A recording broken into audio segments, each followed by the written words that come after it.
Okay, so we've looked at some of Freud's main ideas and some of his main works. So let's see if we can now focus on some conclusions that we might draw. Freud is a major contributor and major contender in secular contemporary culture of the past century. As things stand in the first quarter of the 21st century, where we are now, a century after his ideas flourished, psychoanalysis is one of several competing theories in psychology.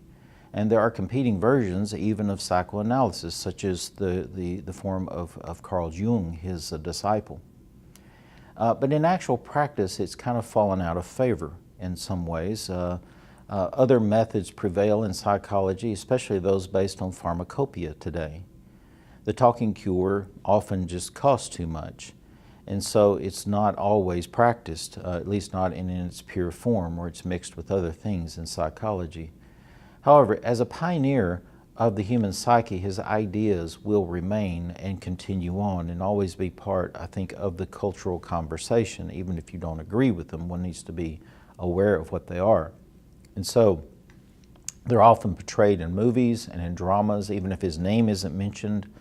But a lot of thrillers, psychological thrillers, and other type of movies build upon some of these concepts. His interpretation, and that is probably the best way to see the whole of it. It's an interpretation. Freud comes from a Jewish tradition of interpretation, and so his whole view of human nature and everything, even though it's based on scientific observations, is still limited observations, but it's an interpretation of what he observed. He still has some followers, and especially in the humanities, in the departments of literature and so forth and so on. Freud's wide-ranging interests and application of his worldview to these areas leaves much room for disagreement. There's a lot that people disagree with in Freud, and myself included. But there are some uncanny insights that come too.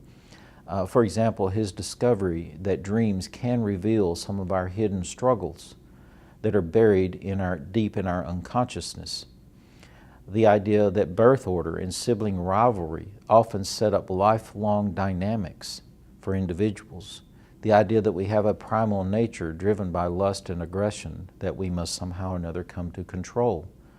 That this primal nature has to be harnessed, for example. That when left unattended, it can lead to major issues in life and major struggles. That talking through struggles can bring resolution instead of taking psychotropic drugs. And even his view that religion helps us to develop a heightened consciousness or heightened conscience for controlling our violent and lust-driven nature. All of these insights, in some way or another, can be helpful or can at least be modified in some way. So they're interesting to examine. However, there are some concerns as well. Some areas that may raise red flags and cautions. Freud's interpretation of human nature leaves many areas open to objection. For example, his entire theory is anti-metaphysical. It's a naturalistic, atheistic view. Thus, while some good insights follow from years of empirical research that he did, his overall theory rests on the assumption that there is no God, there's no transcendent value, and that there is nothing outside of material nature. But no philosopher, Freud still assumes this and moves on to psychology, simply begins there and explaining human realities from within that atheistic, materialistic framework.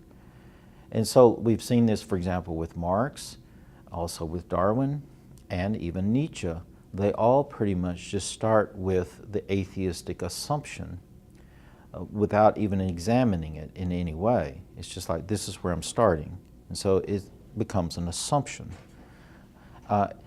He is at great pains to also explain why religion is so powerful, even within his own Jewish family. In the end, he dismisses religion because it is a childish desire for comfort, an illusion, kind of like a comfort food for people who are in distress. Like Marx, Nietzsche, and Darwin, Freud sees all religion as just illusions or delusions that kind of help us cope with a world of suffering. After we read Civilization and Its Discontents, Freud pretty much just says, well, this is just the way things are. The individual has to suppress his drives in order to live in a civilized world, and that leads to unhappiness and malaise. There's really no solution. It's just the human condition.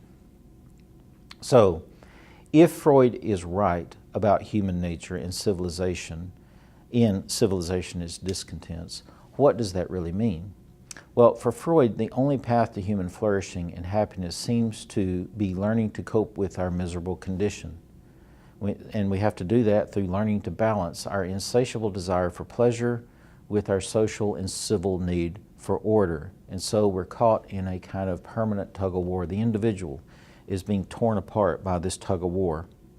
So his provocative ideas, I think, may be best used as a starting point, but not as conclusions to discuss the human condition and the human experience.